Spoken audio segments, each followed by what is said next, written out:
Bien, bonsoir à tous et à toutes, bienvenue dans cette troisième partie liée à la communication. Alors, la série de vidéos liées à la communication s'appelle Les pouvoirs de la communication. Nous sommes sur euh, une petite série de 3 vidéos où je couvre, on va dire, les bases, l'essentiel, peut-être des choses qui, pour moi, me semblent très, très basiques et très importantes à considérer pour avoir une bonne communication et du coup avoir quoi? Avoir ce que l'on veut dans la vie. À savoir que, comme je dis souvent, 99% de nos joies, 99% de ce que l'on veut finalement, on l'a à travers les autres personnes et 99% finalement de, des, des bons ressentis, des émotions, des choses palpitantes ou des choses bonnes que l'on peut vivre dans cette vie, eh ben, nous le vivons grâce au relationnel, grâce aux gens. Et j'ai déjà couvert la notion de relationnel dans d'autres vidéos, mais ici, on parle vraiment de communication. Du coup, comment rentrer en relation, du coup, comment rentrer en communication avec les autres de manière personnelle ou professionnelle. Et du coup, le but, c'est d'en tirer parti et tirer avantage. Mais si vous avez suivi mes précédentes vidéos, vous avez compris que si vous voulez tirer avantage de votre communication avec les autres, donc si vous voulez tirer avantage des autres, si vous voulez que les autres fassent ce que vous voulez qu'ils fassent, eh ben, la clé, c'est de pouvoir aider les autres à obtenir ce que eux veulent, en fait. Donc, bien sûr, on ne peut pas vraiment obtenir ce que l'on veut des autres si on n'aide pas les autres à obtenir ce que les autres veulent. Je mets un petit bémol à ce que je viens de dire parce qu'en réalité, c'est possible d'obtenir des autres quelque chose, entre guillemets, sans rien donner en retour, sans s'intéresser à l'autre pour autant. Mais c'est une voie sombre, les amis, que je n'ai pas envie que vous empruntiez.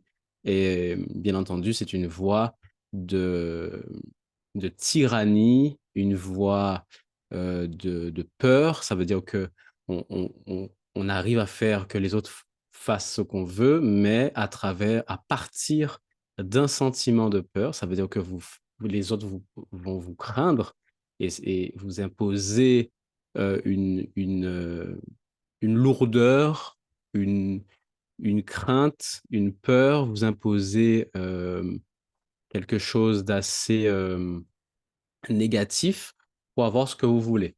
Mais ça marche aussi, c'est une voie sombre, comme je le dis.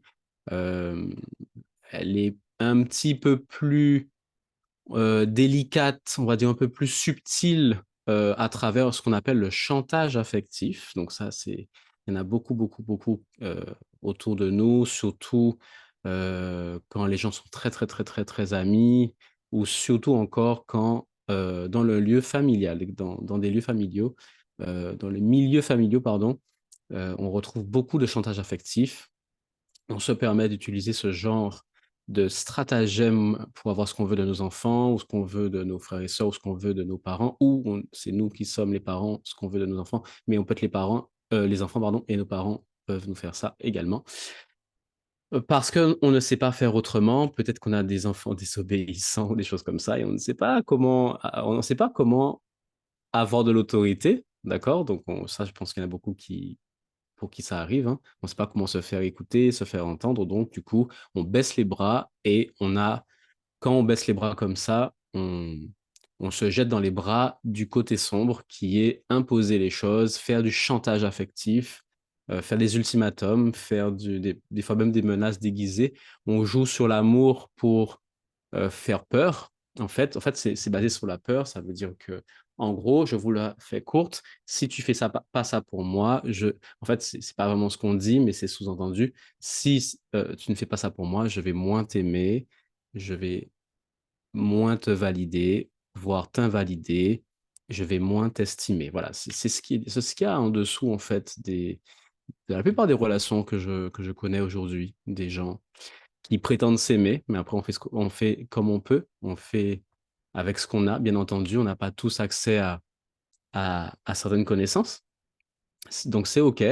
Mais voilà, aujourd'hui, il existe des méthodes, les amis, des comportements et des astuces pour vraiment avoir tout ce que l'on veut facilement en faisant du bien autour de nous, en s'intéressant aux autres, en donnant aux autres ce dont ils ont envie, ce qu'ils veulent.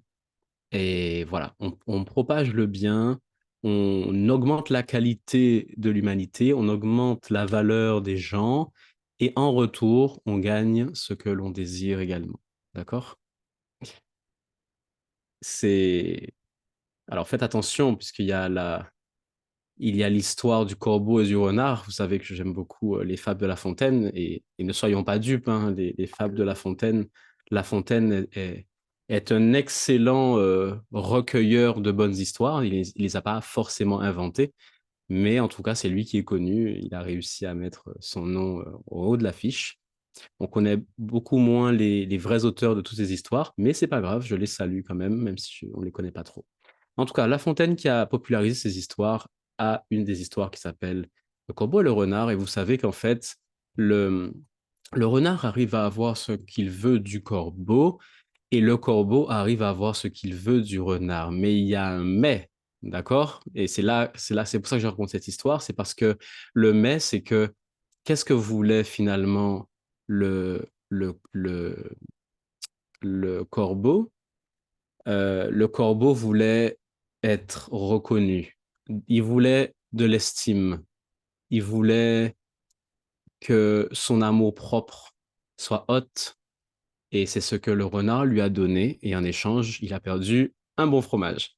Donc, on peut prendre l'histoire comme on veut, dans le sens que l'on veut, soit on peut dire, ben, finalement, ils ont tous les deux eu ce qu'ils voulaient, et ce qui est vrai, et du coup, c'est une belle histoire, en fait, sauf que peut-être que le corbeau s'est rendu compte après qu'il avait plus de fromage, et que après, il a faim, il a de l'estime de lui pendant quelques instants, mais son ventre gargouille, et puis finalement, il a peut-être sacrifié quelque chose de plus important. Je sais pas. Ou on peut voir l'histoire effectivement de l'autre côté en se disant le corbeau s'est fait complètement berner par le renard, et il n'a pas su finalement être assez intelligent, assez malin, etc., etc.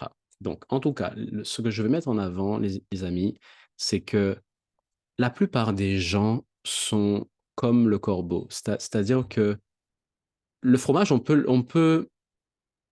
le remplacer par de l'argent.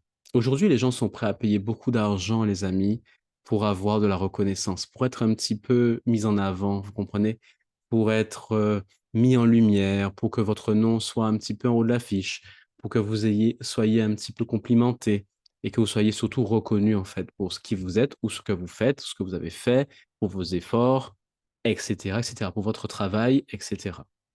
D'accord?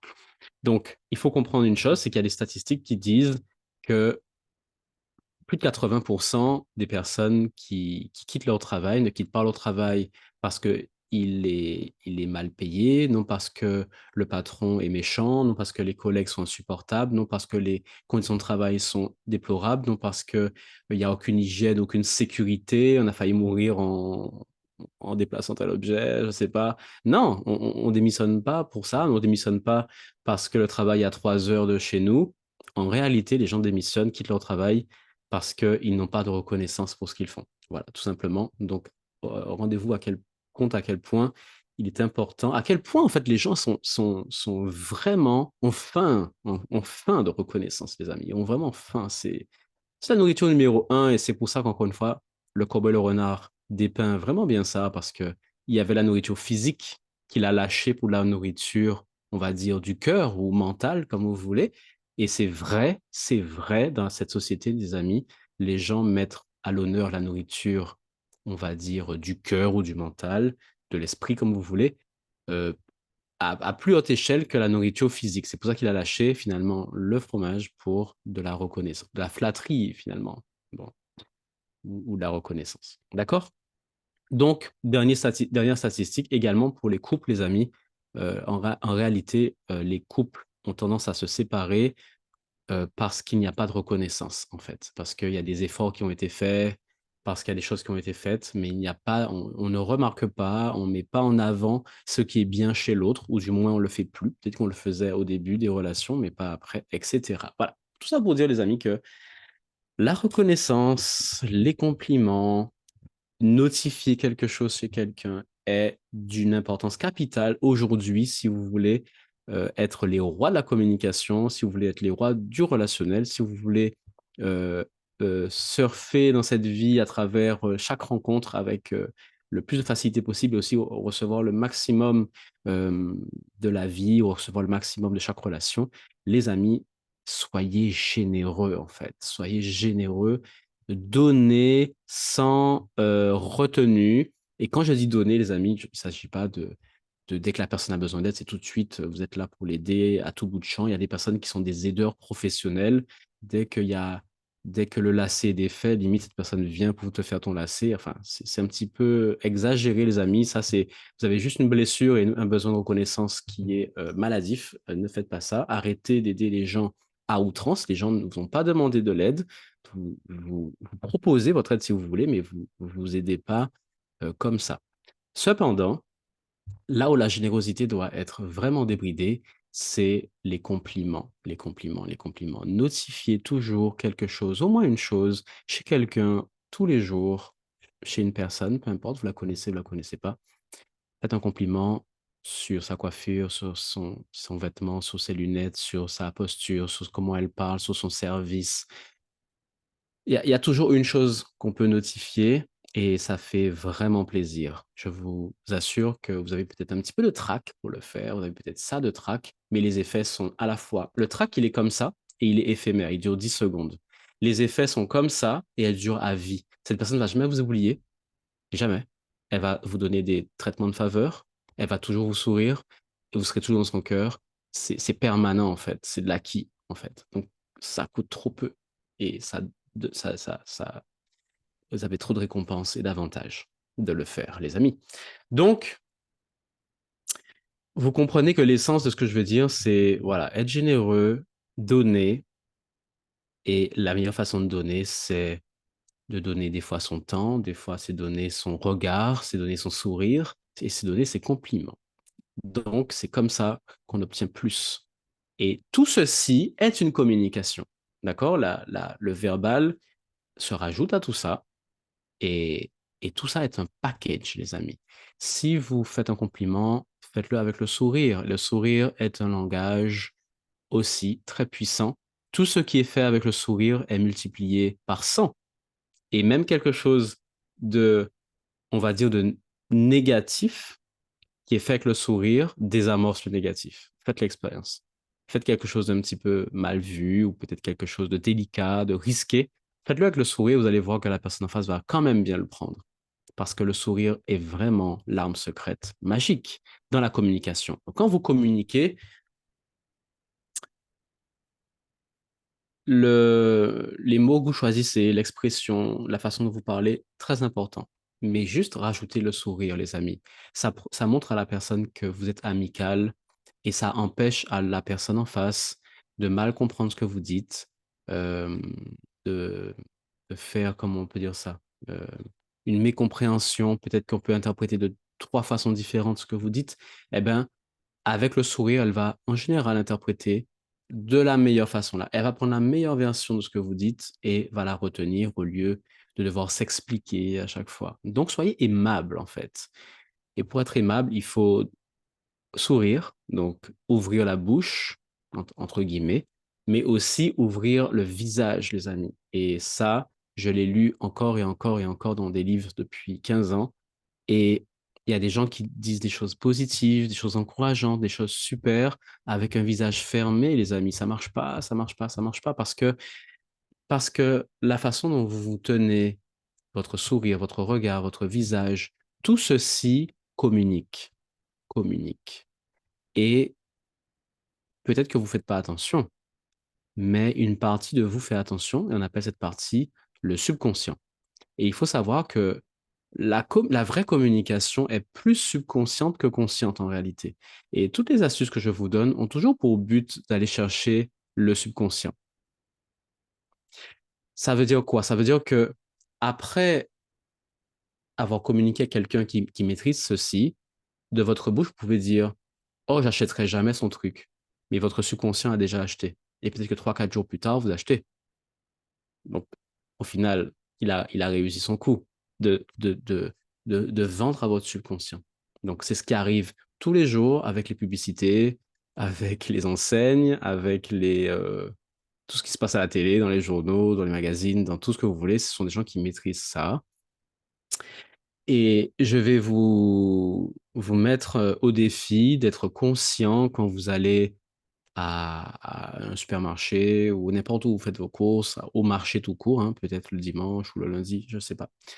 Peu importe où vous allez acheter vos articles, admettons, c'est dans un supermarché, soyez conscient de ce que vous achetez. Et quand je dis ça, vous allez me dire, mais oui, mais moi, je suis conscient de ce que j'achète. Des fois, pas tant que ça, en fait. Là, à chaque fois que vous allez prendre un article, la prochaine fois que vous allez faire vos courses, à chaque fois que vous allez prendre un article, posez-vous 20 secondes et demandez-vous pourquoi j'ai pris cet article. Où est-ce qu'il est positionné dans les étagères du supermarché? De quelle couleur il est, cet article? Qu'est-ce qui est mis en avant comme mot sur le paquet de cet article? Et à force de faire cet exercice, vous allez vous rendre compte qu'il y a beaucoup d'articles que vous avez achetés à cause du marketing. Et soi-disant, vous pensez que c'est à cause de votre libre arbitre, vous pensez que vous avez choisi délibérément cet article parce que c'est exactement celui qui vous convient, eh bien, en général, non. C'est de l'hypnose, c'est une communication qui a bien réussi son coup envers votre subconscient. C'est pas grave, d'accord? C'est pas grave. Mais juste, voilà, pour l'exercice, vous allez voir, c'est drôle. Ça peut m'arriver encore aujourd'hui. Je me dis, mais c'est sûr, j'ai acheté cet article parce qu'il y a de la couleur verte dessus. Il y a du vert qui, aujourd'hui, le vert est associé au bio. Et combien de fois ça vous est arrivé de croire qu'un article était bio parce qu'il était vert? Et en fait, arrivé chez vous, vous dites, mais non, mais il n'est pas bio cet article. Il est juste vert. À aucun endroit, c'est marqué bio. Donc ça arrive aussi. Il y a le rouge aussi, le jaune le rouge, le jaune, l'orange sont des couleurs qui accentue la faim, qui accentue l'appétence, qui accentue le goût. Ça vous fait saliver davantage. Si vous faites vos courses en ayant faim, vous allez prendre beaucoup plus d'articles au rouge, jaune ou orange. Ce sont des articles qui sont appétissants. C'est comme ça, c'est le cerveau. OK, on comprend? Donc, faites cet exercice si vous voulez. Bien, donc vous avez vu avec moi que la communication, elle est diverse, elle est variée. C'est pas seulement ce que l'on dit. C'est un tout, c'est un package. D'accord? C'est un package. Tout compte. C'est pour ça qu'on a inventé certaines sciences liées à ça. Notamment, il existe des mentalistes, il existe des gens qui font ce qu'on appelle de la PNL ou ou de l'hypnose aussi, ou d'autres sciences comme ceci. Et toutes ces personnes étudient justement toute la communication. C'est pas des experts en communication comme on l'entend, au verbal, pardon, mais c'est des gens qui sont experts en communication totale. Limite, c'est comment tout le corps s'exprime en entier à chaque instant, en fait. Donc, ces personnes-là vont suranalyser chaque détail du corps physique et pourront savoir exactement ce que la personne veut dire. Parce que ce que la personne dit n'est pas forcément ce qu'elle pense ou ce qu'elle croit. C'est pour ça que le but, à plus haut niveau, c'est de comprendre exactement ce que la personne est en train de dire, exactement ce que la personne est en train de croire. Et du coup, nous, quand on communique avec elle, c'est de ne pas répondre exactement à ce qu'elle dit, mais plutôt répondre à, à la source de sa croyance ou de sa pensée. D'accord? En réalité, ça veut dire qu'une personne n'a pas toujours conscience d'elle-même. Comprenez ça? On a conscience de nous-mêmes peut-être à 10%. Mais si une personne en face a plus conscience de vous-même que vous-même, vous avez conscience de vous-même, elle a l'avantage sur vous. Mais si cette personne est bienveillante, heureusement, elle peut, grâce à cet avantage, vous aider, vous, à vous améliorer et à voir ce que vous voulez plus vite. D'accord? C'est un peu ce que fait aussi un psychologue, etc. Bien. On va surfer sous cette vague, les amis, et je vais vous révéler enfin la chose. Ça fait deux zooms dont je vous parle de quelque chose de mystérieux que je pourrais activer chez vous en un instant qui vous donnerait un avantage certain avec toutes les personnes, en fait, tout le temps. C'est comme si je vous donnais un rôle, on met une casquette, et une fois qu'on a cette casquette-là, et vous savez déjà faire normalement, certains beaucoup mieux que d'autres, mais c'est pas grave, vous avez tout ça en vous quand même. Si je vous dis, on met cette casquette-là, vous allez voir que ça va tout changer. Alors, C'est quoi cette casquette? Eh ben, c'est la casquette du professionnel. Le professionnel, on a tous été plus ou moins professionnels dans notre vie. Pour certains, vous avez travaillé peut-être toute votre vie, peut-être pour quelqu'un, pour une société, pour des sociétés. Peut-être aussi, c'est votre société et que vous travaillez pour vous-même. Mais dans tous les cas, en tout cas, vous êtes professionnel. Vous avez été professionnel à un moment donné. Vous avez peut-être fait un stage pro, peu importe. À tout moment, vous avez eu à mettre cette casquette. Peut-être que vous étiez juste au collège et puis pendant un instant, pendant une journée, il y avait une journée porte ouverte, je sais pas quoi, et puis il fallait que vous distribuiez des choses et il fallait répondre un petit peu aux clients pour rigoler. À ce moment-là, on a mis la casquette professionnelle. Donc, il y a pas, je prends pas en compte les CV, je prends pas en compte à quel point vous avez travaillé pour ceci, pour cela, je prends pas en compte votre âge, je prends pas en compte votre culture.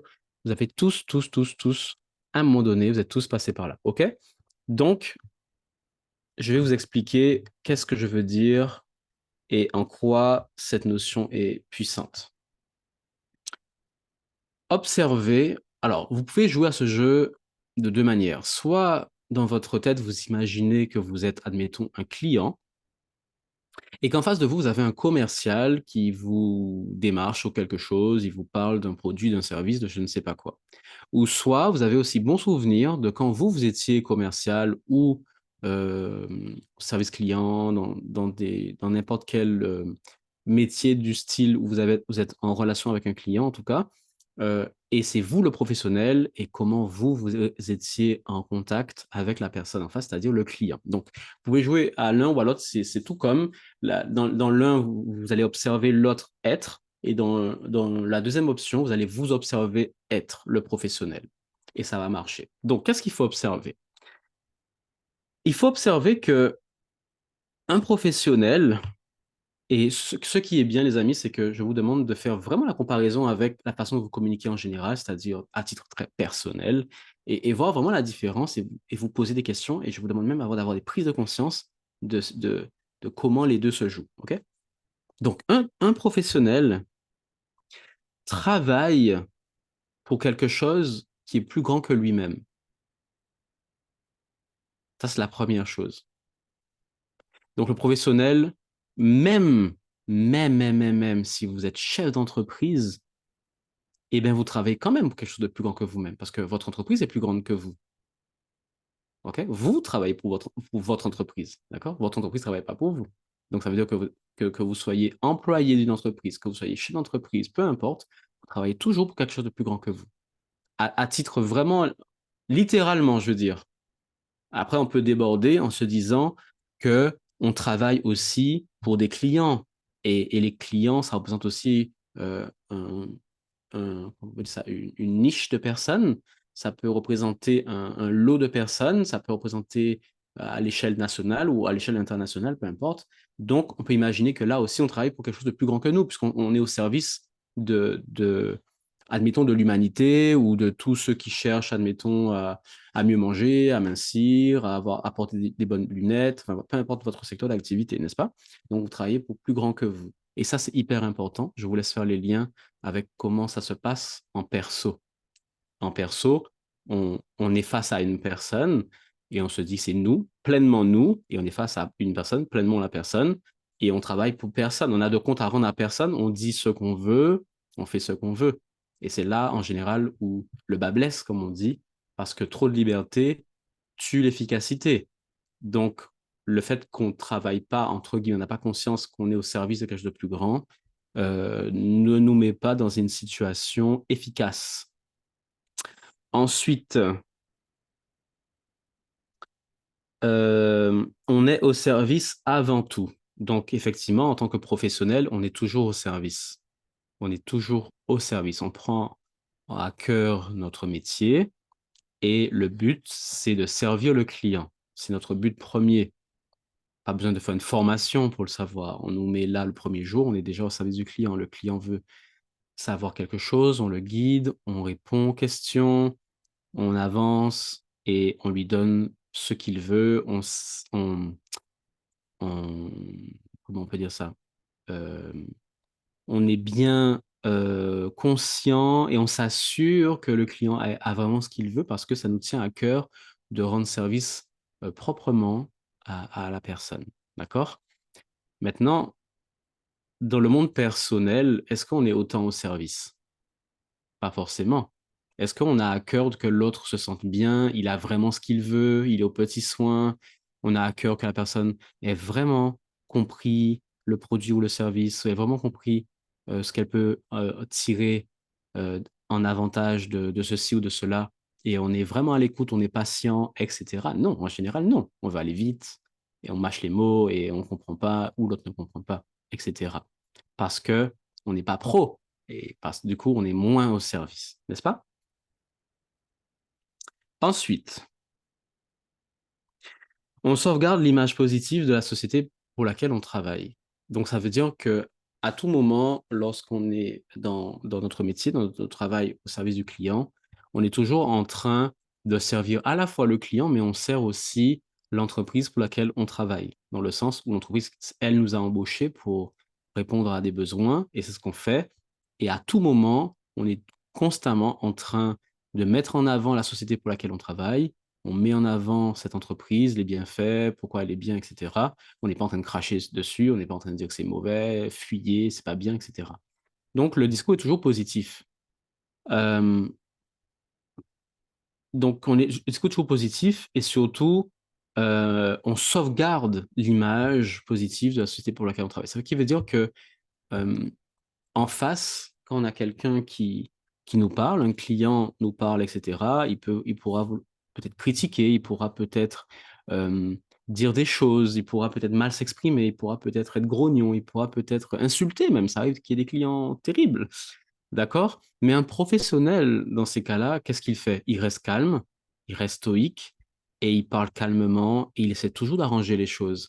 Il est toujours conciliant, pacifique et il va toujours faire en sorte de sauvegarder l'image positive de la société pour laquelle il travaille. Parce qu'il sait que du moment que lui aussi s'énerve, il commence à insulter ou à pousser le client ou à dire mais tu as tort, mais pourquoi tu fais comme ça, tu es un imbécile ou quoi? Du moment qu'il a ce comportement-là, il sait qu'il n'est plus professionnel. Et il sait que du moment qu'il n'est plus professionnel, eh ben, il a perdu son métier, en fait. Il ne pourra plus exercer. Donc, c'est ça qui est intéressant dans le monde professionnel, c'est qu'on est un peu obligé, on a un peu une épée de Damoclès qui nous oblige un petit peu à faire les bonnes choses.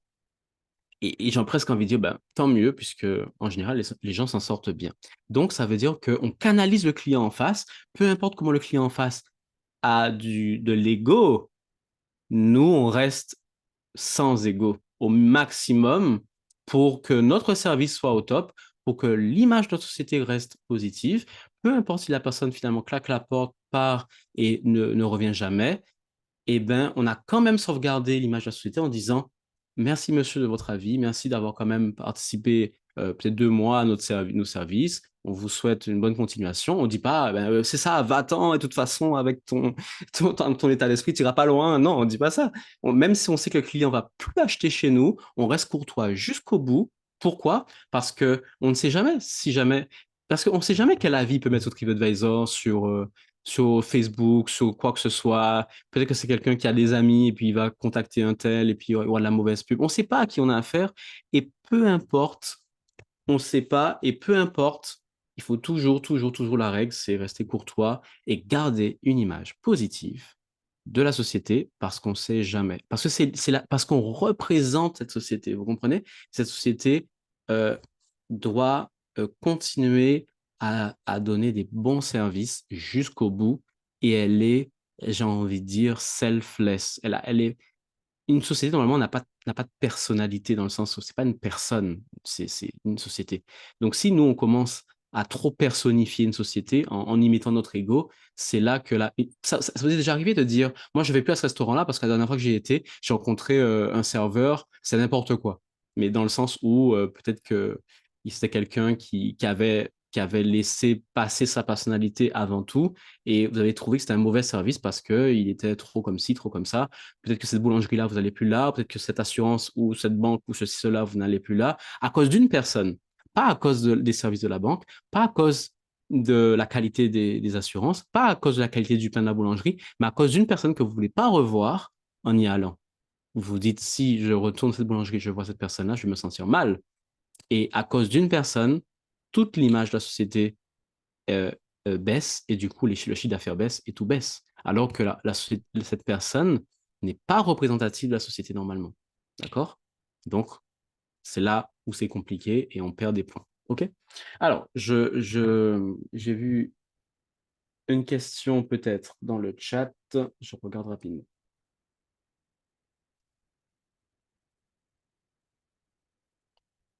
Alors, Marie qui nous dit, la cognition que j'ai,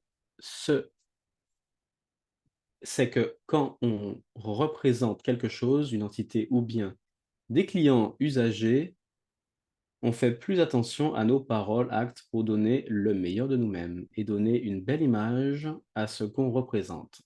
Encore faut-il que nous soyons engagés dans notre travail, même si j'ai remarqué aussi le contraire.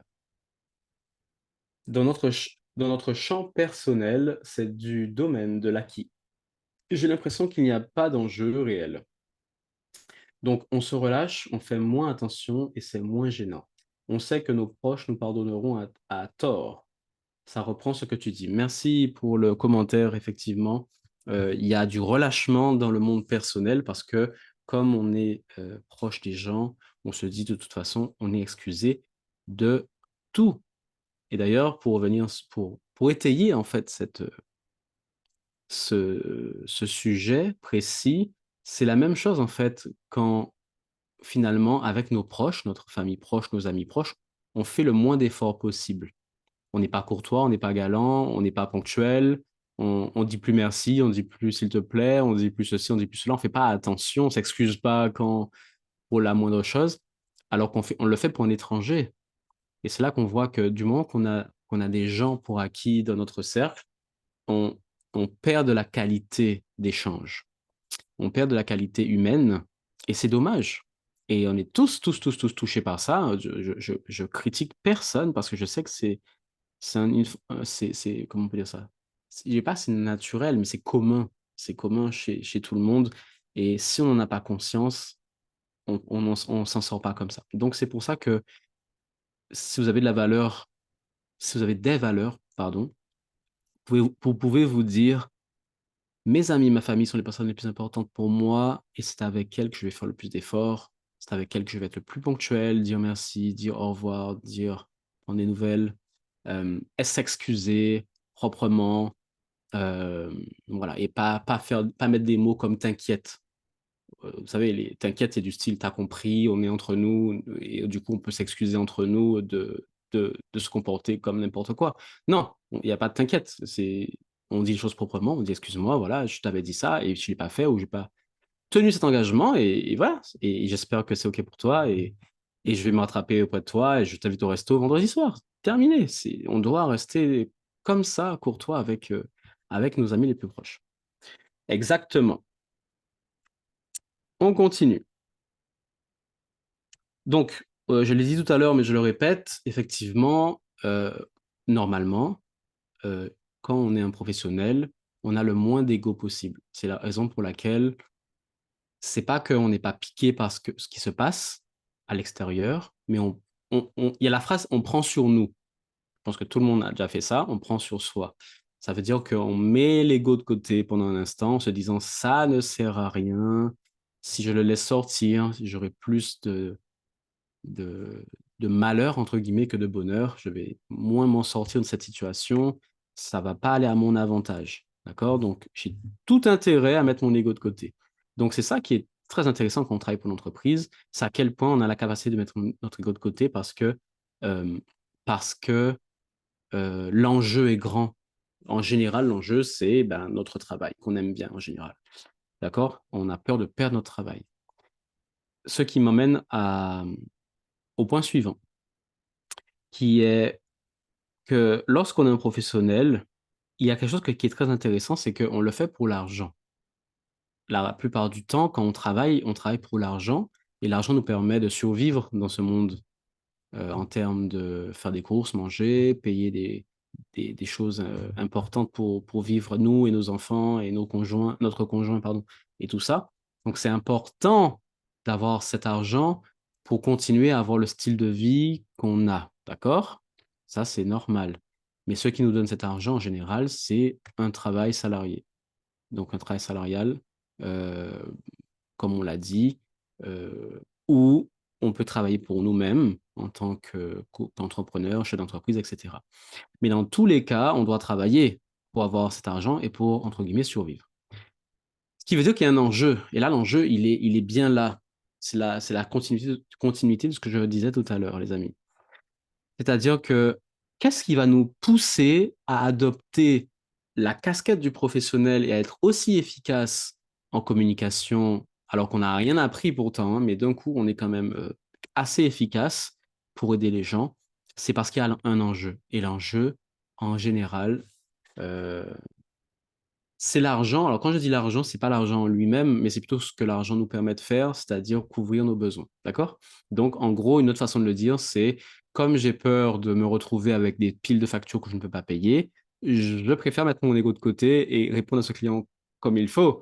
Et à ce moment-là, je m'assure de faire la bonne chose. Vous comprenez? Donc, maintenant, la question. À titre personnel, quand vous communiquez avec les gens à titre personnel, quel est l'enjeu en fait? Réfléchissez à ça 2 secondes. Quel est l'enjeu? À presque 100% du temps, les gens ne vous rapportent pas d'argent. C'est du relationnel. En tout cas, pas tout de suite. Vous comprenez? Quel est l'enjeu? Eh bien, peut-être que vous allez répondre, ben, il n'y en a pas. Eh bien, ce que j'ai envie de vous dire, c'est trouver un enjeu, inventer quelque chose. Trouver un enjeu qui va vous permettre d'avoir le même état d'esprit à titre personnel qu'à titre professionnel. Ressentir les mêmes ressentis de devoir mettre son ego de côté, faire un bon travail, ne pas heurter la sensibilité de l'autre, ne pas essayer d'avoir raison, surtout les amis, ne pas essayer d'avoir raison. Quand vous êtes un professionnel, vous n'essayez pas d'avoir raison, n'est-ce pas? Comme on dit, le client a toujours raison. Ça, c'est un adage qui est bien vrai. Seulement et si seulement vous voulez rester dans les affaires et que votre société brille.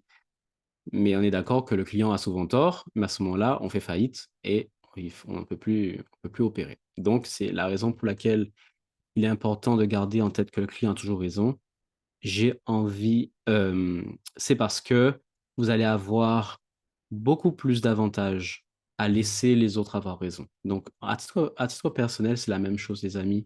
Si vous voulez gagner quand je dis notoriété, c'est en réputation, être quelqu'un de bien, la réputation d'être quelqu'un de bien, efficace, bon communicant, qui a des bons amis et qui se fait aider par son entourage et ses proches et qui avance et qui tire parti positivement de ceci, du réseau, eh bien, donnez aux gens et surtout, laissez les autres avoir raison. Laissez les autres avoir raison, mettez votre ego de côté, ne critiquez pas, ne soyez pas négatif, au contraire, encouragez, soulignez le bon, soulignez le bien et essayez vraiment d'aider la personne en face et de comprendre la personne en face. Donc tout ça, ce sont des efforts, n'est-ce pas? Ce sont des efforts. On, on ne fait plus d'efforts avec le temps. C'est comme en couple. On fait des efforts au début, au milieu, on en fait moins et à la fin, on n'en fait plus. Mais le but est de se réveiller et de se dire, bon sang, j'ai arrêté de faire ceci, il faut que je recommence à faire ceci. Donc, vous comprenez que la clé, c'est l'enjeu. Pourquoi les couples, ça fonctionne au début et souvent pas à la fin, c'est parce qu'au début, il y a un enjeu.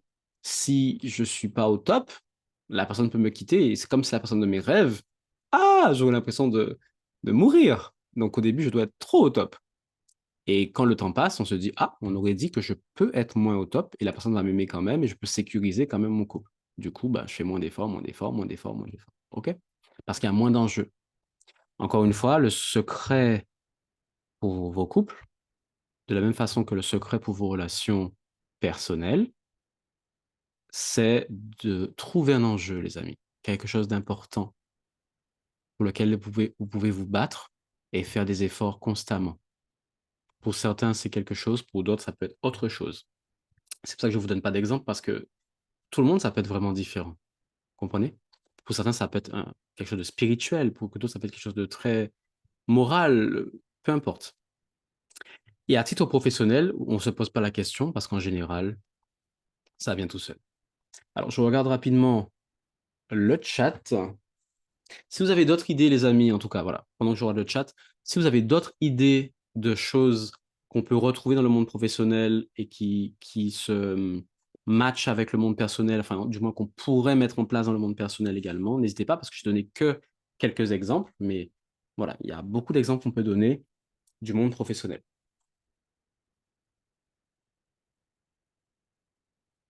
Tali, est-ce qu'en faisant très attention à notre communication et à l'image que l'on véhicule, ne risque-t-on pas de montrer une fausse personnalité de nous-mêmes? Exemple, sourire commercial que l'on ne ressent pas forcément. Alors, c'est une très bonne question, elle revient souvent. Du coup, j'ai envie de donner une réponse un peu différente de d'habitude.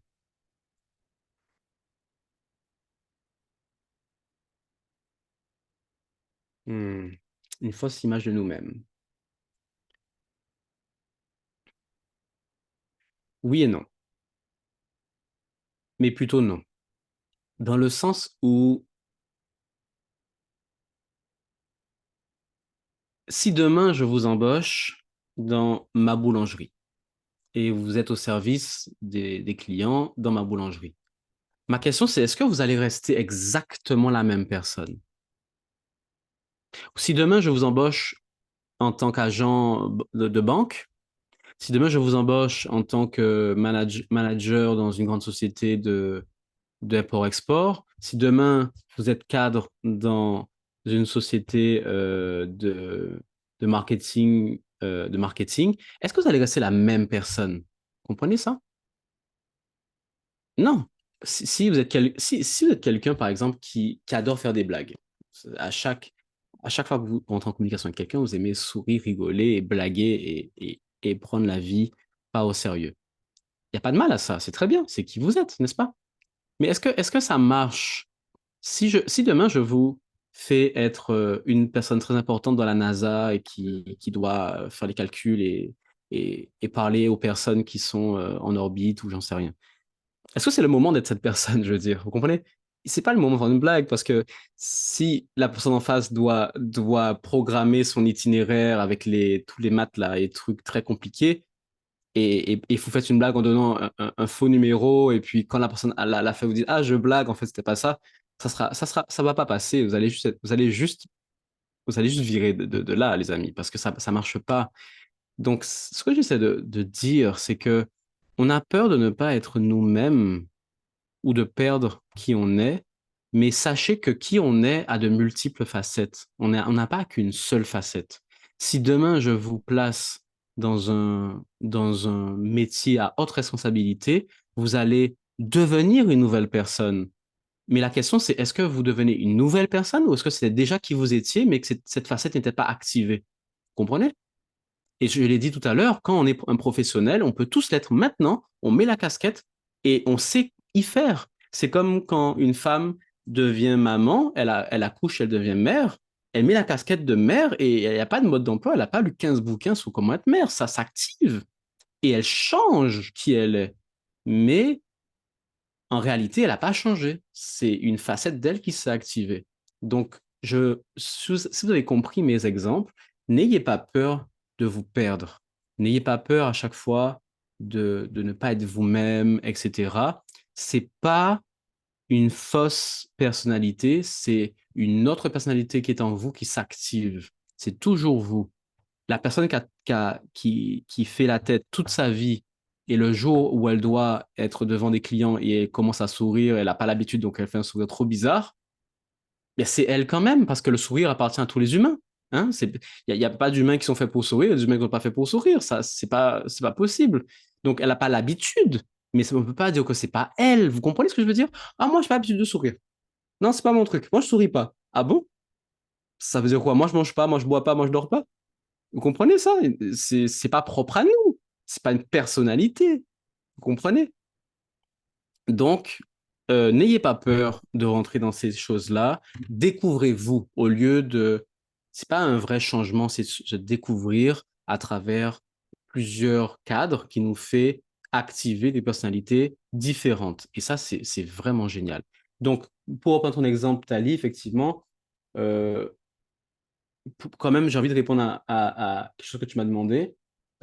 Fausse personnalité de nous-mêmes. Exemple, voilà, ce que tu as donné, sourire commercial que l'on ressent pas forcément.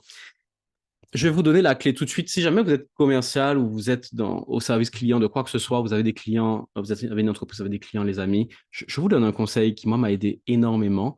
La raison pour laquelle les gens ont des faux sourires, c'est parce qu'ils n'aiment pas les gens, en fait, tout simplement. Si dans votre tête, vous dites, je suis ici ce matin pour servir les gens et je vais aimer les gens qui seront devant moi, le sourire ne sera jamais forcé. Vous n'allez pas vous dire, OK, Marvin, souris, souris, souris. Non, on se donne pas l'ordre de sourire. On sourit naturellement parce qu'on aime la personne en face, parce qu'on trouve quelque chose de positif dans la personne en face. Et on le regarde et on se dit, ah, j'aime ça, et je souris.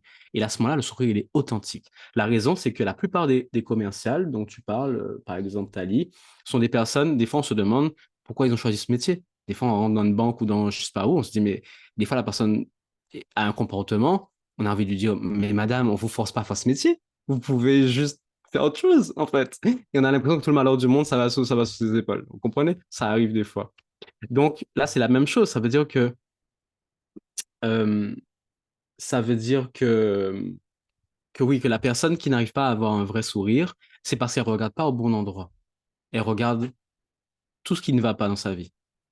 Le matin, il a grêlé. Oh, elle a une mauvaise journée. J'ai perdu de l'argent. Nani, nana. J'arrive, je suis fatigué.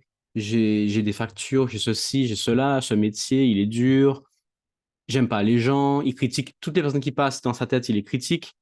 Et c'est pour ça que si on a une attitude négative, on ne peut pas aimer les gens. Et si on n'aime pas les gens, ça se ressent dans notre faciès, dans notre communication. Et on peut pas avoir un vrai sourire parce qu'on n'est pas à notre place. On n'est pas à notre place. Mais c'est pas qu'on n'est pas à notre place physiquement. Parce qu'on peut se dire, ah, c'est pas un métier pour moi. C'est pas vrai. C'est qu'on n'est pas à notre place mentalement. Parce qu'on fuit. On est ici physiquement, mais on n'est pas là, en fait. On fuit. Parce on fait pas face. On se dit pas, allez, merci Dieu, j'ai la chance d'avoir un métier. Merci, j'ai la chance d'avoir un peu de tout qui rentre. Pour l'instant, c'est ce que j'ai. Il y en a qui n'ont pas de métier, il y en a qui n'ont pas d'argent. Au moins, moi, j'ai ça, c'est super. Cette entreprise compte sur moi pour que je serve les gens. Je vais les servir au mieux que je peux. C'est ça la bonne attitude. Et si cette attitude-là, vous allez avoir le sourire naturel, d'accord? C'était une très belle question, Tali. Anne-Sophie, Tali, je ne pense pas. Je pense que cela crée de la sécurité chez les autres et cela les fait se sentir bien d'avoir accès à une personnalité pro, par exemple, qui au final est vraiment une part de nous. Exactement, Anne-Sophie.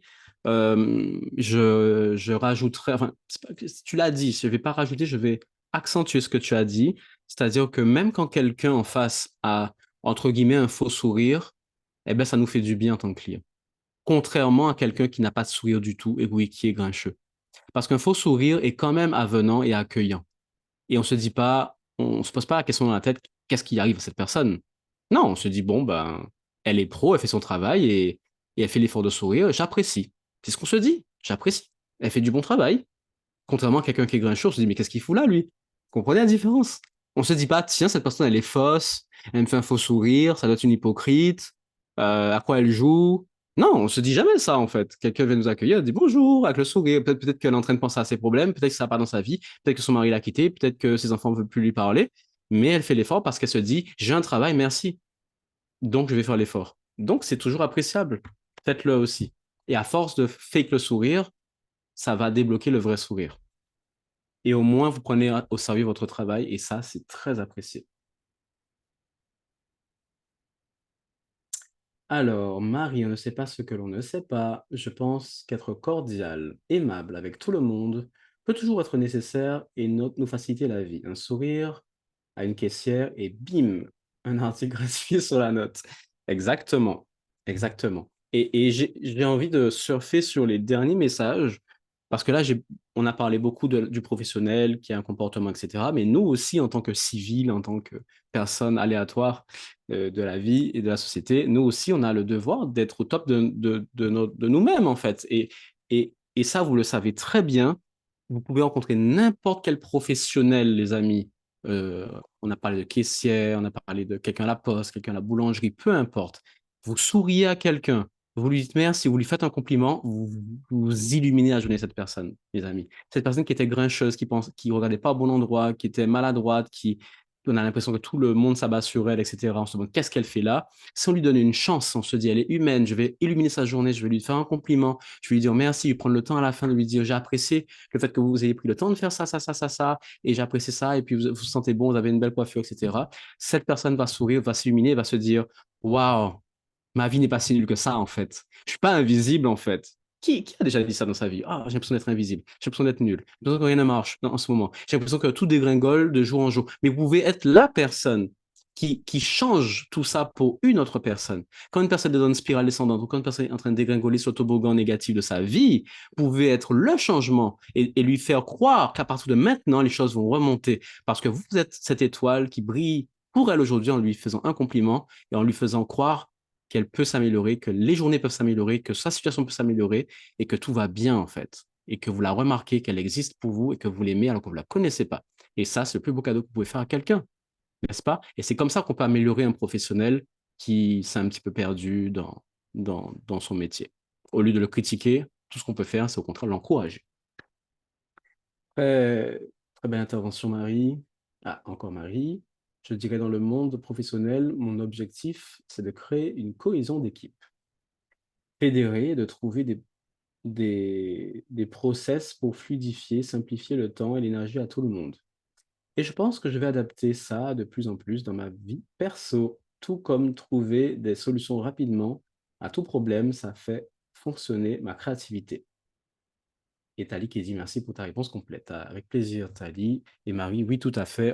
Optimisation, c'est bien parce que tu es en train de comprendre ce que je veux mettre ici. Tu es en train de penser optimisation. Qui parle d'optimisation, c'est un terme assez pro, mais tu veux le faire dans ton perso aussi. Donc ça, tu as vraiment compris que il y a pas vraiment en réalité de dualité. J'en ai mis une pour comprendre, mais la conclusion de cette vidéo, les amis, c'est qu'il n'y a pas de dualité. Le monde pro et le monde perso, à mon avis, il n'y a pas de frontière.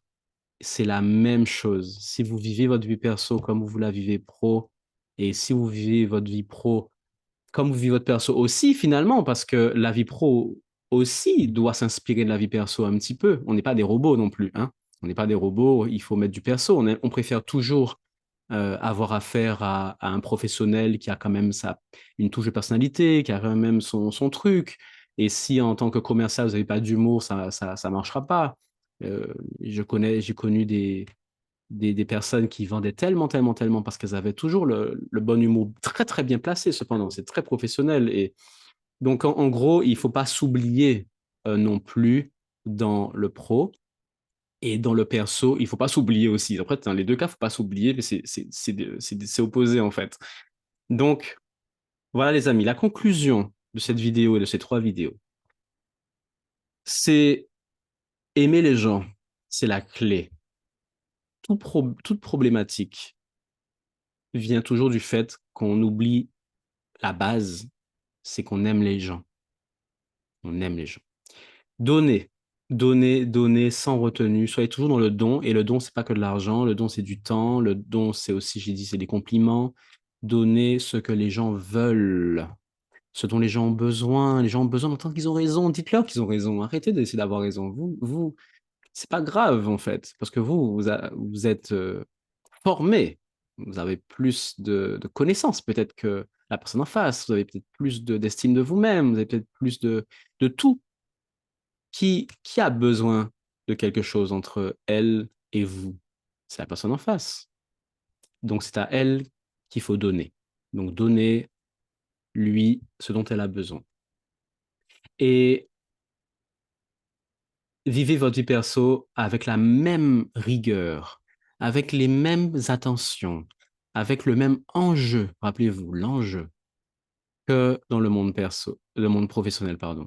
Ce qui veut dire que votre ego ne domine pas. Votre ego est soumis, il est en quarantaine parce que l'enjeu est trop fort. Ça vaut le coup, ça vaut la peine. D'accord? Il y a un concept qui dit que dans la vie, c'est pas l'argent qui compte, c'est pas combien vous avez sur votre compte en banque, c'est qui vous connaissez au final. Ce sont les personnes que vous connaissez qui comptent comme actifs dans votre vie. Je vous suggère de comprendre cette phrase. Même en perso, connaître les bonnes personnes, c'est ça la clé pour une vie épanouie. C'est pas combien il y a de chiffres sur votre compte en banque. Je vous assure que c'est vrai. Non seulement pour un bonheur intérieur, mais aussi pour un bonheur extérieur. On peut tout avoir grâce à nos connaissances, à notre bon réseau, à nos amis, à notre famille, etc. Par contre, l'argent n'achète pas tout. OK? Donc, c'est la raison pour laquelle, moi, c'est mon enjeu. Quand je vis ma vie perso comme je la vis en pro, c'est ça mon enjeu. Je me dis, ce que j'ai à perdre, c'est ce qu'il y a de plus précieux au monde. C'est qui je connais. C'est qui me connaît. C'est la relation que j'ai avec les gens. Et ça, c'est plus important que perdre mon boulot. Peur de perdre mon boulot en pro. OK? Parce que comme je dis souvent, l'argent, ça va, ça vient. Mais les gens, quand ça va, quand les gens viennent à vous, c'est positif. Mais une fois qu'ils partent, ils sont plus là. Une fois qu'ils partent, c'est terminé. Les gens vont et viennent pas comme de l'argent, je veux dire. L'argent, c'est comme un cycle, ça vient, ça va, ça part, ça bouge dans tous les sens. Les amitiés le relationnel, c'est pas un flux comme ça. On s'amuse pas avec ça. Donc, assurez-vous que ça vienne de votre côté, mais que ça ne reparte pas. Accumulez ceci. C'est vraiment la clé pour une vie heureuse, selon moi. Les amis, bien, nous arrivons pratiquement à la fin de ce Zoom. J'espère que ça vous a plu. J'espère que vous avez appris au moins une chose. J'espère que vous allez partager ou peut-être poser des questions sous cette vidéo là où vous la regardez, les amis, afin que je continue à y répondre. Cependant, vous savez qu'en 3 vidéos, je ne peux pas donner l'entièreté de ce que je sais sur la communication, comme tous les thèmes. C'est pour ça que j'ai donné quelque chose de digeste, je pense. Et vous pouvez repartir avec ces 3 vidéos gratuitement et avoir peut-être beaucoup, beaucoup, beaucoup de valeur et beaucoup, beaucoup de bonnes améliorations dans votre vie, de votre communication. Et je l'espère vraiment. Cependant, pour ceux et celles qui veulent beaucoup plus, peut-être que ce que j'ai pu dire ici ne vous satisfait pas du tout. Peut-être que vous avez eu beaucoup de théories, mais vous ne savez pas comment mettre en pratique. Vous n'êtes pas sûr de pouvoir vraiment euh, appliquer tout ça ou comment l'appliquer. Vous avez l'impression que c'était une bonne théorie, mais peut-être que vous avez peur que votre vie ne change pas finalement au niveau de la communication, etc., etc. Et vous avez faim et vous voulez en avoir beaucoup, beaucoup, beaucoup, beaucoup plus et vous voulez vous assurer en fait de maîtriser et d'appliquer et d'intégrer toutes les notions qui seront données. Eh bien, c'est possible, les amis, parce que nous avons un workshop Mewa Chi sur le thème de la communication de 6 jours dans quelques semaines. Je vous invite à y participer. Je vous invite à partager cette vidéo. Comme ça, peut-être que les gens aussi que vous connaissez vont pouvoir peut-être s'inscrire et développer leur communication aussi, en plus de transformer leur vie avec le chi et tout ceci, les amis. Euh, mais voilà, venez, c'est dans quelques semaines, les amis, le compte à rebours a commencé. Vous avez une opportunité peut-être qu'il ne se représentera pas de sitôt parce que nous avons des thèmes à chaque fois différents et le thème de la communication est pour ce mois de mai. Je ne sais pas quand est-ce qu'on pourra réitérer ce thème, c'est peut-être dans 1 an, 2 ans, 3 ans, j'en sais rien parce qu'on va pouvoir choisir d'autres thèmes après, bien sûr. Donc, je vous laisse un lien, les amis, à la fois sur ce Zoom, mais aussi je vais vous le laisser sur le Facebook qui est en train d'être enregistré en live et vous pourrez rejoindre notre workshop de 6 jours et on va pouvoir transformer votre communication de manière permanente. Ça veut dire quoi? Ça veut dire qu'à la fin des 6 jours, vous allez tellement vous exercer avec des exercices précis et de la théorie aussi, bien sûr, vous reconnaître des secrets et des choses. À la fin des 6 jours, vous savez que votre communication va être impactante, puissante elle va être bienveillante et elle va toucher les gens parce que vous allez les aimer et vous allez savoir comment communiquer votre amour puissamment aux autres, les amis. Donc, rendez-vous le 17 mai dans le Jura, les amis, pour un super workshop. Et d'ici là, je vous dis à bientôt et bonne communication. Merci beaucoup. Bonne soirée. C'était super. Merci, au revoir. Merci. Bientôt. À tout à l'heure.